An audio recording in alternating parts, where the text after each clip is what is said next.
देखिए मेरे पत्रकार साथियों, सच्चाई आप भी जानते हो।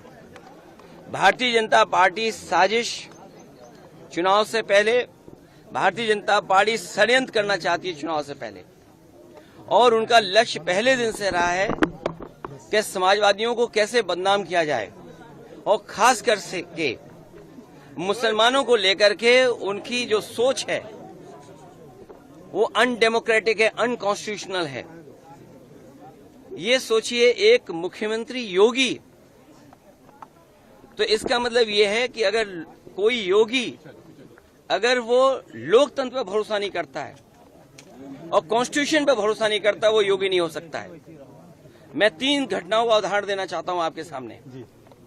पहली घटना हाथरस, जिसमें एक साधु संत के कार्यक्रम के लिए परमिशन के लिए भारतीय जनता पार्टी के विधायक और नेताओं ने लिखा था, लेकिन जो प्रशासन को काम करना चाहिए था, जिस जिम्मेदारी से सुरक्षा और उन चीजों का इंतजाम करना था, वो नहीं किया, जिसका परिणाम ये हुआ कि बड़ी संख्या में लोगों की जान चली गई। न केवल जान गई है, उनका नुकसान हुआ बड़े पैमाने पर। बहुत से लोगों का हाथ पैर या जो भी नुकसान हुआ, उसका कोई मदद सरकार ने नहीं की। दूसरा, आपने देखा होगा गोमती नगर में, और जब मुख्यमंत्री ने सदन में ये कहा, सूची तो हालांकि बहुत लंबी थी, इसमें पुलिस का दोष कम है, पुलिस तो पूरी सूची दी थी, लेकिन भारतीय जनता पार्टी के जो मुख्यमंत्री और सरकार है वो ये चाहती है कि पुलिस भी भारतीय जनता पार्टी की कार्यकर्ता बन जाए। ये जो नए तरह का काम हो रहा है कि पुलिस को भी ये भारतीय जनता पार्टी का कार्यकर्ता बना रहे हैं। जब पुलिस ने सूची दी सब नामों की, तो आखिरकार मुख्यमंत्री जी ने केवल यादव और मुस्लिम का नाम क्यों पढ़ा? और सच्चाई पुलिस भी जानती है कि जिसमें कि यादव का जिसका नाम लिया है, सुनने में आ रहा है कि वो फुटिंग में नहीं था, जो कैमरे की जो तस्वीर है उसमें नहीं है, वो कैमरे में नहीं था, क्योंकि वो चाय पीने गया था और पुलिस को यादव मिल गया, इसलिए उसको जेल भेज दिया। मैं आपके सामने कहना चाहता हूं, ऐसे लोग जो कानून का उल्लंघन कर रहे हैं और भारतीय जनता पार्टी का कार्यकर्ता बनकर के काम कर रहे हैं, जब कभी भी सरकार आएगी ऐसे अधिकारियों के खिलाफ भी कार्रवाई होगी। और तीसरा उदाहरण, अभी रुक जाइए, तीसरा उदाहरण अयोध्या का, जिसमें कोई पॉलिटिकल पार्टी, अगर समाजवादी पार्टी ये बात कहती है कि डीएनए टेस्ट होना चाहिए, कैसे मुख्यमंत्री हैं ये, इन्हें कौन राय दे रहा है? ये कानून किसका संशोधित है?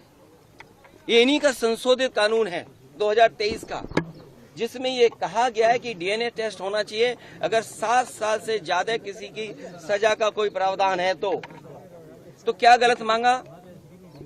और उनके परिवार के लोग कह रहे हैं, और वहां भी पुलिस सच्चाई जानती है, हमारे पत्रकार साथी भी जानते हैं सच्चाई।